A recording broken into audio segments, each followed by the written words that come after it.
आज तक सिवाय इंसान के किसी ज़ीरूह ने अपने मुस्तक़बिल से मायूस होकर खुदकुशी नहीं की।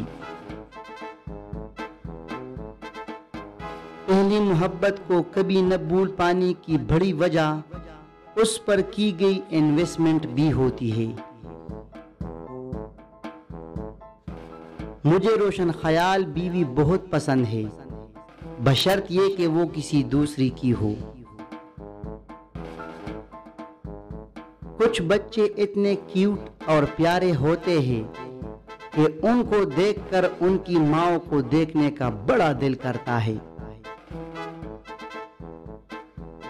यूसुफी साहब से पूछा गया कि अगर शेर तुम्हारी बीवी और सास पर हमला करे तो आप किसको बचाएंगे? यूसुफी साहब बोले, जाहिर है शेर को बचाऊंगा। दुनिया में गालिब वाहिद शायर है जो समझ में न आए तो दुगना मजा देता है।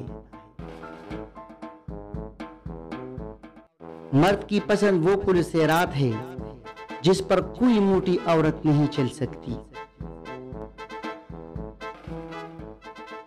बीए के नतीजे से इस कदर बददिल हुए कि खुदकुशी की ठान ली। बूढ़े वालिदैन ने समझाया कि बेटा खुदकुशी न करो, शादी कर लो। चुनांचे शादी हो गई। किसी दाना ने सिगरेट की क्या खूब तारीफ की है कि एक ऐसा सुलगने वाला बदबूदार मादा जिसके एक सिर्रे पर आग और दूसरे सिर्रे पर अहमक होता है।